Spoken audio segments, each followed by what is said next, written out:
thank you for coming. Really, really do. There are going to be other people joining us, I hope, but if not, we'll have the benefit of each other's company today, and I think that's the most important thing that we're going to be doing. Today is not a lecture. It's not a presentation. Hopefully, it's a discussion. So we're really looking for your input, your questions, your interactions, your challenges, your experiences. If you feel free talking about it, we definitely want to talk about it here as far as it relates to tax-exempt organizations. I need you to know that Vinny and Joe are filming this, so you need to be on your best behavior. Kidding. But we're going to ask you that if you have a question, that you raise your hand, and we're going to bring a microphone around to you so that we can capture the audio appropriately. And our audio team, I want to thank you in advance for everything that you're doing. So again, today's a discussion. Hopefully we will have some wonderful takeaways from this.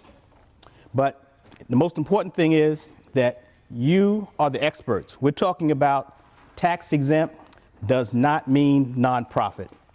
And our firm, the Success Zone, along with our associates who you're going to meet in the second part of the agenda, are going to tell you exactly how we feel we can help your nonprofit become profitable, number one, but two, generate the kind of revenue that you're going to need in order to provide the services that you provide.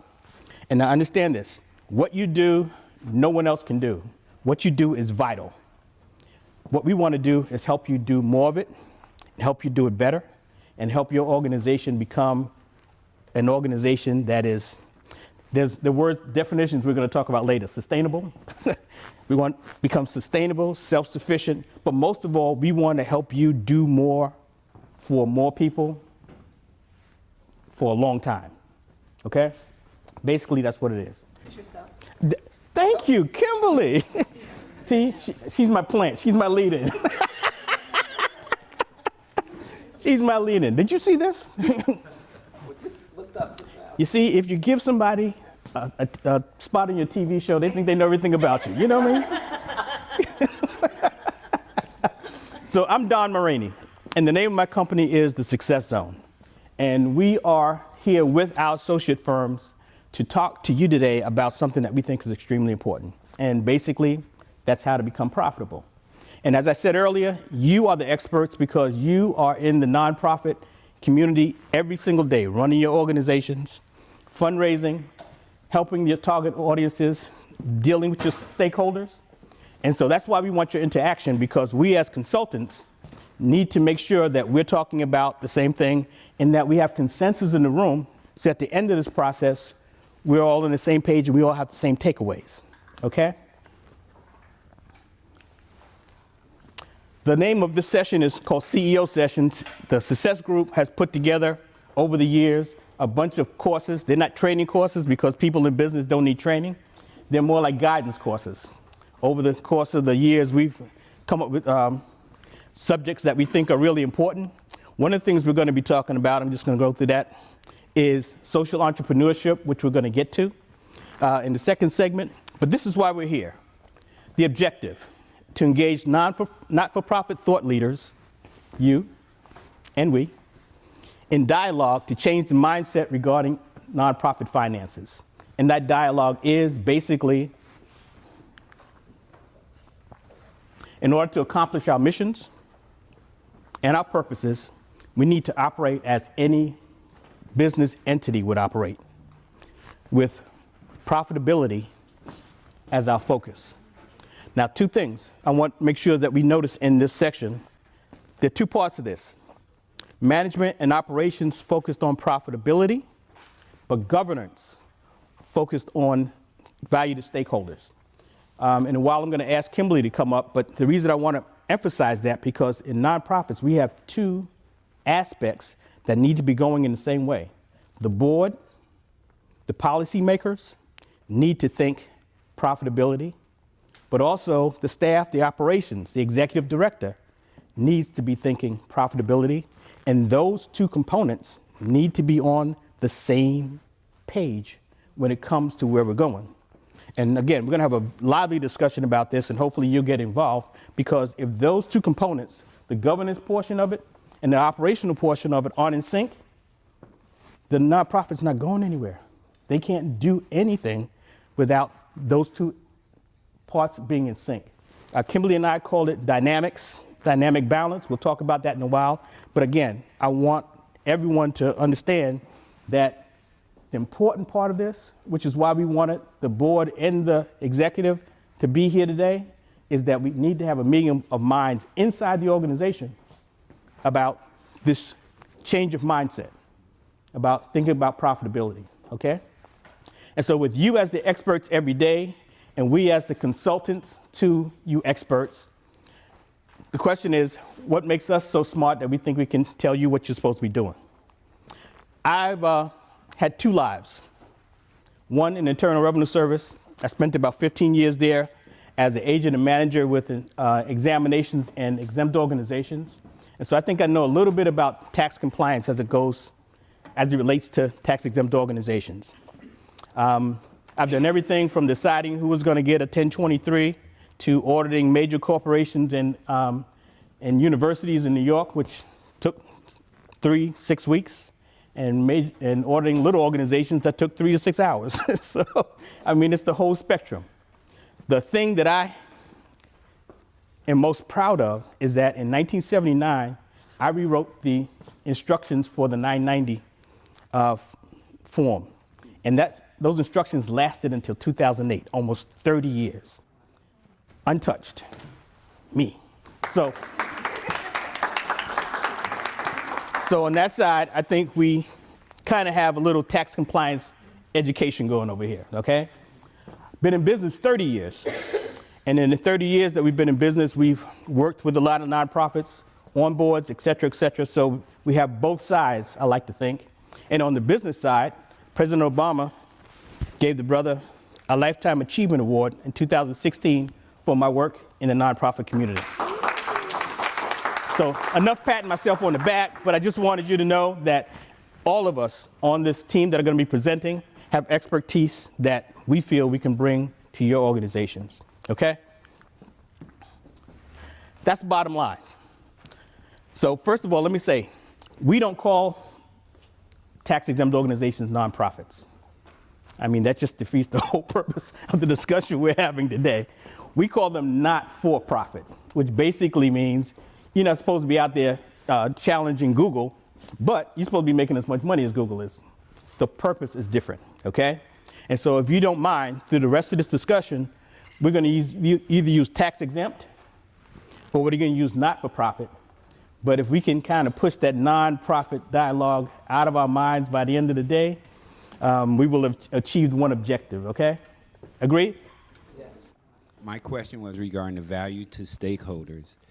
Can that be almost your imperative, your top priority? Because I'm a little different. I'm an association. So my value to my members is more important than that profit-making portion. It's sort of like a catch-22, you know? And so, Charles, not Cliff anymore. Charles brings up the most important point here. We as nonprofit organizations have a responsibility to deliver our purpose and mission. That's why we're here. That's why you got the tax exemption in the first place. That's the value that we bring to stakeholders, and stakeholders in our minds are the board, the operational portion of it, the communities that you touch, the people that you serve, the volunteers that believe in your organization. The stakeholders are any group of people that are interested, serviced by, or involved with your organization. So that could be a large community. Okay, I need you to understand that the stakeholders is not only your members, not only the people that come to your program, it's your community, it's your funders, it's everybody who needs to know about you, needs to believe in you, and needs to bring their resources to you. And that is the first thing. Yes, Charles, that's the most important thing. The problem that we have is, the second thing is, you need resources in order to deliver that value. And for most of us, that's where the problem is.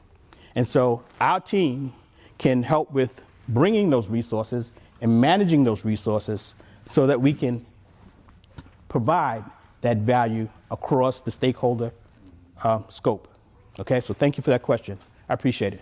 And again, if you have a question, we want them, we need them. We'll just make sure that you're mic'd, okay? So again, I want to point out, we're here because we believe that not-for-profit organizations should be doing well while they're doing good, okay? We're all doing good things, but unfortunately, a lot of us, we aren't doing well, and that's what we need to change. So just to repeat, our objective is to engage you, and I'm sure we're going to be engaged soon, right? As thought leaders, in dialogue to change the mindset regarding not-for-profit finances. So when you leave here, we want you to have this a mindset that's profitability oriented, okay? Not first, but oriented. Positive cash flow oriented. And why? Because it doesn't matter how good your financials look, if you don't have any cash, it doesn't really matter. And so positive cash flow is vital. And that's different from profitability, because you can be profitable and not have any money in the bank, okay? And so we need to make sure that we understand those concepts, and we're going to talk about them, but this is what we're looking for in terms of our discussion and our takeaways, okay? Earned income.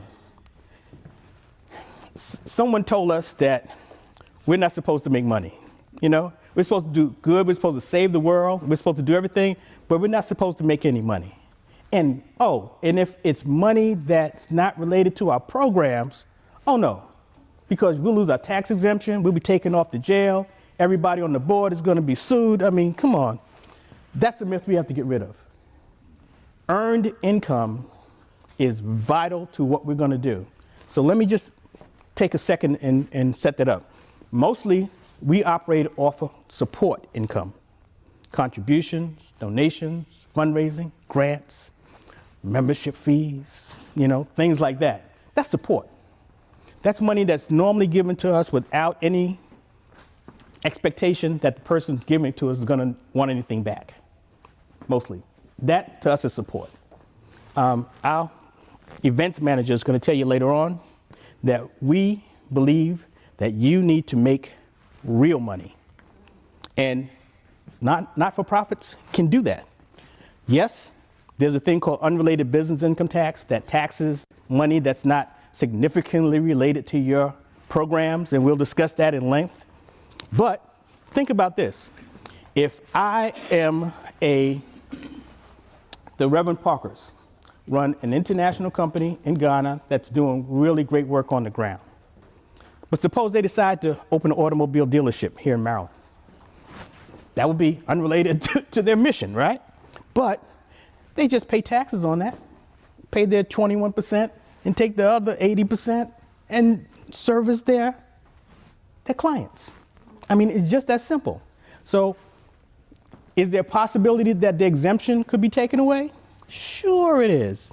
There's a possibility anything can happen, but that's where planning comes in.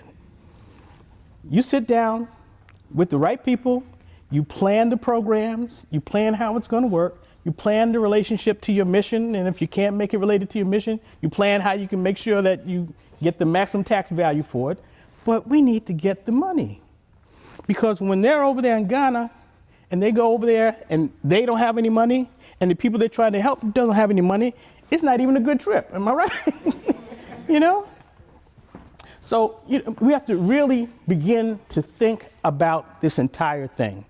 We need to begin to think about earned income and put that in our mindset. Now, this is where we get back to Charles's focus point. Our job, service to, credibility with, and involvement of our stakeholders. Our volunteers are a source of potential energy, talent, revenue that we are missing out on. We are missing out on because we aren't focusing on them as a part of our profitability. Now, when we say profitability, all of us are thinking about money, and we should. But when we come down to volunteers, it's about their time, which relates to money. We're going to show you later on in the stats how that rolls out. It's about who they know that can relate to money. It's about what they do. It's about what they bring. It's about a whole bunch of things that if we don't groom our volunteers, that we're missing out on. And so, yes, we're talking about money, but we're also talking about the ability to make more money. Give you an example. If Victoria is giving an event for you and you don't have any volunteers, then Victoria's got to bring all the staff, cost you more to get it done when you could have had the volunteers do half the work and she just do the coordination, you know? It's that. Unrelated, one second, Charles. Mike, unrelated business income. It says that if a significant part of the work is done by volunteers, it's not unrelated business income. So the automobile dealership that the Parkers open up, if most of the work is done by the volunteers, the millions of dollars they make is not unrelated business income, okay? IRS has an exception to everything. So we work where the exceptions are, okay? But again, to make sure that you understand what Charles's point is, stakeholders, value to stakeholders, most important thing, volunteers are part of our stakeholders. We have to use them appropriately. One thing I want to say is, Roz, would you stand up? The organization that nominated me for the Lifetime Achievement Award was EGOS, and Roz is the legal counsel for EGOS. Thank you very much. Sam Jones, the great basketball player, is on their board. They're doing great things with young people, especially in the sports area. So thank you.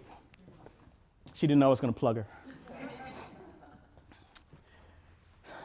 This word, sustainability, it's all over the not-for-profit community. I mean, you hear it all the time, sustainability. What the heck is it? We'll talk about that later. But right now, this is the word in sustainability I want to talk about, self.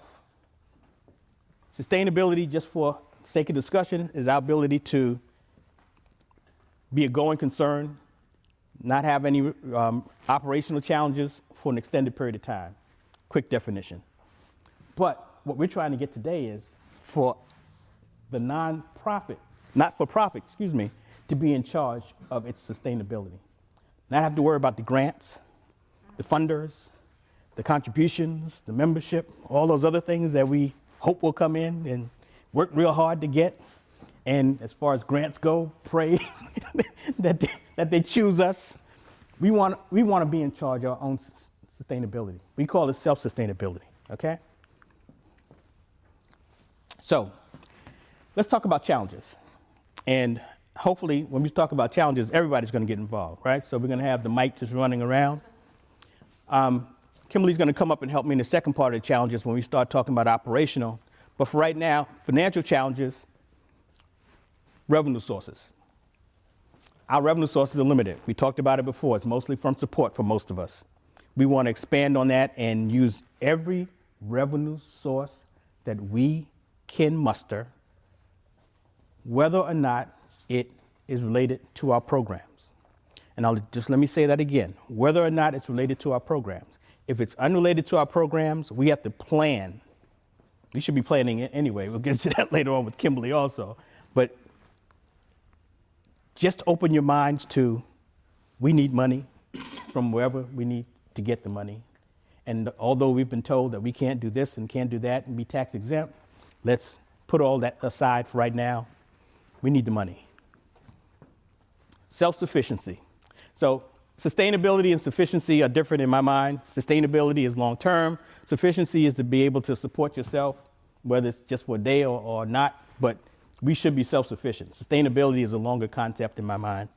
And we've got a brilliant attorney, Michelle, here, who will be helping us with the definition, so don't be shy, okay? Brilliant tax attorney. Capital. Now, economic capital, we know, that's money. But again, we put human capital, volunteers, in with capital because we really need you to think about that the volunteers are extremely important and they mean money. So let me just a quick example. I volunteer for an hour. It's $20. That's $20 that you got that you didn't have to spend anything for, that goes into your financial statements as $20 revenue and $20 expense. But still, when you give that financial statement to somebody, you got $20 more in your financial statement, and then someone gave you their time, talent. You know, it's a win-win. It's a win-win. So we put human along with capital so that you can understand that we're talking about two things here, okay? Money and people. Strategic planning. Man, are we gonna get in this? Let me just say, folks, we can only get to where we're going if we plan to get there. If you fail to plan, then you plan to fail. And I don't care whether you're for-profit, not-for-profit, social club, I don't care what you are. If you're not planning, you're not progressing. And so, and again, we're gonna spend some time on this, but I just wanna say the vast majority of us, and I don't need anybody to raise hands, do not have a strategic plan, number one. Those of us who do have a strategic plan aren't following it. And number three, those who have a strategic plan and are following it aren't updating it. And so if we're not planning, we're in trouble. And it's the board's responsibility to ensure that there is a strategic plan, and it's the staff's responsibility to make sure that it's implemented. And so both sides, as we talked about, have responsibilities as far as that goes. Financial management. That's when you get the money, that you handle it correctly. Handle it correctly, report it correctly, make sure that you track it correctly. And Joyce and Fusion for Business are going to talk about that extensively. But we've seen way too many organizations that could be doing well, but they aren't doing well because they don't have the systems in place to make sure that third parties who are looking in on them can see that. And remember, everything that you do is open to public scrutiny. Everything that you do is open to public scrutiny, okay? But when the funders come in and they want to report about the money they gave you and you can't give them that report, then that money is not coming in anymore. But more than that, the bad news about your organization gets around to the other funders. They have a really close-knit community, you know? So when you're talking to United Way, you're not talking to United Way. You're talking to a grant reviewer at United Way who knows every other grant reviewer and every other funding organization because they have an association, they hang out together. And so, they say, whoa, the tax-exempt nonprofit run by Don Maraney, I can't get any reports from them. And so when the other organization sees you, it's file 13. They're not going to waste their time. And so it's really important that you understand that financial management can not only save your life, but it can save your resources. Accountability. That's inside the organization. Way too many of us have a board that doesn't know anything about finances, has a staff that doesn't know anything about finances, and probably has an accountant who doesn't know anything about finances, I'm sorry to say. And so the accountability is inside. Internal controls, again, things we're going to talk about, make sure you understand. But again, I'm looking for buy-in from all of you as to whether or not you think these are financial challenges. And since I haven't heard anything, I'm just going to keep going, okay? Did we put drugs in the coffee? No? Okay. I'm just checking. Okay, so this is one of my pet peeves. Overhead. We are told that we aren't supposed to spend any money on overhead. Isn't that nice? We, from somewhere, our money's going to come to pay the staff, pay the rent, pay the telephone, and it comes out of thin air because we're not supposed to spend more than 15% of our revenue. That's, in my mind, is one of the myths that we have to overcome. And basically, again, we're told that we're not supposed to spend more than 15% of our money on overhead, that we're not supposed to spend more than 15% of our money on events management, and if we spend more, that we're not going to lose our tax exemption, that no one's going to give us any money. And there's two sides to that discussion because the people who give us the grants and the funders expect us to work miracles not with their money, with somebody else's money, okay? And then the people who are looking at us, the stakeholders and the volunteers, expecting us to be running a lean machine, but our staff needs to get paid. So, it depends on the position and the vantage point, the perspective that they have on overhead. From our perspective, we need to talk about that. We're going to talk about that at length. But for right now, to answer your question, depending upon who you talk to, is from 15% to 40%. And we got a slide that's going to show that later on. The norm, rule of thumb, is 15%, no more. And we're killing ourselves trying, but it's seriously, it's a discussion we need to have, and we're going to have later on, and hopefully everybody in here feels that, okay? So, effective and efficient operations. And we put both of those in for two things. Efficient means we're using our resources intelligently, but effective means that we're putting them to work for the purposes that we have as missions. So it's not only making sure that we don't spend a lot of money, it's making sure that we spend it well, okay? Brand, visibility, credibility. If nobody knows you, Charles is laughing. If nobody knows you, all the things we're talking about, they don't matter. They don't matter. And as nonprofits, we think we're supposed to do our mission, but we forget that we have to make everybody know and love us and want to help us.